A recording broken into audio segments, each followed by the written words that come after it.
Lanjut belajar Microsoft 365. Kali ini kita akan belajar shared mailbox yang merupakan mailbox yang bisa kita gunakan untuk kita akses bersama. Sebelum itu, jangan lupa Anda subscribe channel ini untuk Anda bisa mendapatkan notifikasi ketika ada video-video terbaru dari channel ini. Sudah? Oke. Untuk masing-masing user Microsoft 365 yang memiliki license minimal Microsoft 365 Business Basic, masing-masing dari user itu akan memiliki mailbox pribadi ya dengan alamat misalkan nama @company.co.id misalkan gitu ya. Nah, tentunya dalam berkorespondensi dalam internal maupun eksternal, kita ada kebutuhan ada sebuah alamat email yang mana itu bukan mewakili personal tapi multiple person pada suatu company. Misalkan finance@mycompany.co.id atau management@mycompany.co.id gitu ya. Yang mana masing-masing orang pada grup ya itu bisa mengakses ya dan juga menerima maupun mengirim email dari mailbox itu. Di saat itulah kita membutuhkan shared mailbox. Berbeda dengan distribution list, yang mana email yang masuk ke sebuah distribution list akan didistribusikan ke mailbox masing-masing orang yang menjadi anggotanya. Pada shared mailbox, tiap-tiap anggota atau orang yang memiliki akses bisa mengakses mailbox ini, tapi bukan milik salah satunya ya, bisa mengakses mailbox ini, dan orang yang memiliki akses ke mailbox ini bisa menerima maupun mengirim email dari mailbox ini atas nama mailbox ini. Ya. Mau tahu gimana nya? Yuk kita coba. Kita mulai dengan kita buka Microsoft 365 yang mana di dalamnya terdapat Outlook Web App. Kita gunakan Outlook Web App ini untuk kita bisa melakukan kegiatan mengirim ataupun menerima email di mailbox kita. Ya, tentunya kita harus terlogin dulu ke account kita. Pada shared mailbox, kita juga mendapatkan experience yang sama untuk menerima dan mengirim menggunakan alamat dari shared mailbox menggunakan Outlook Web App.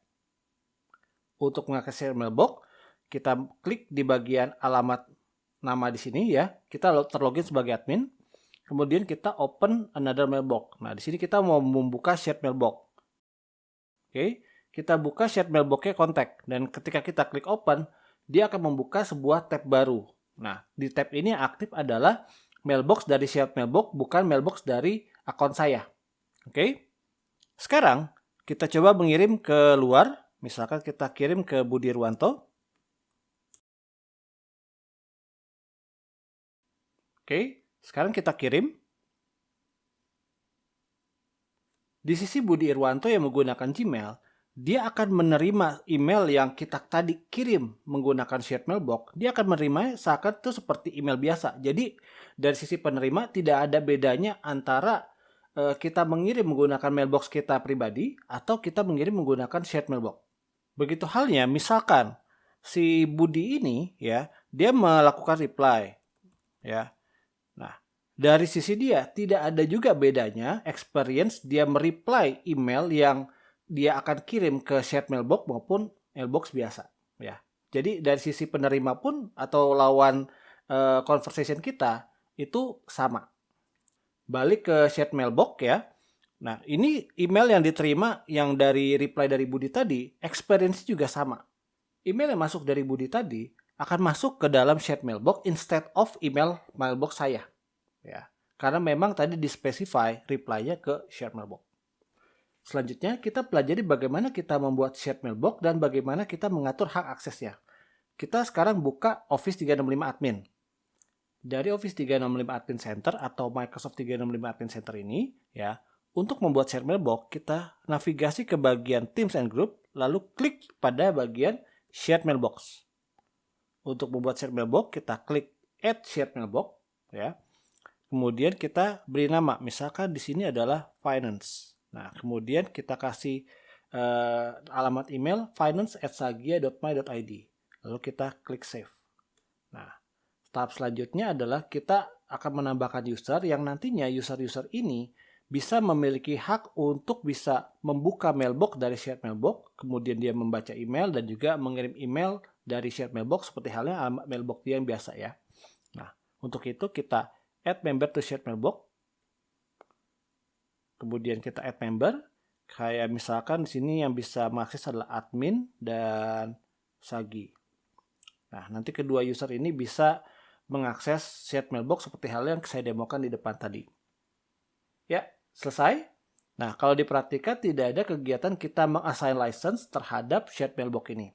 Ya, karena memang untuk kita membuat shared mailbox itu tidak dibutuhkan license. Dan juga pada shared mailbox ini dia mendapatkan kapasitas 50 GB ya dan tidak require license. Nah, itu enaknya shared mailbox. Tapi bedanya dengan mailbox biasa, shared mailbox ini tidak memiliki account dedicate ya. Jadi misalkan kita membuat tadi adalah finance@sagia.my.id. Kalau misalkan kita membuat user finance@sagia.my.id itu, ya, user itu nggak bisa mengakses mailbox ini. Ya, karena ini mailbox adalah shared, bukan mailbox dari user.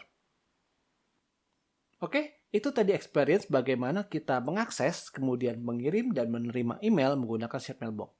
Secara experience, dia exactly same dengan bagaimana kita mengakses email kita, ya, pada mailbox pribadi tentunya.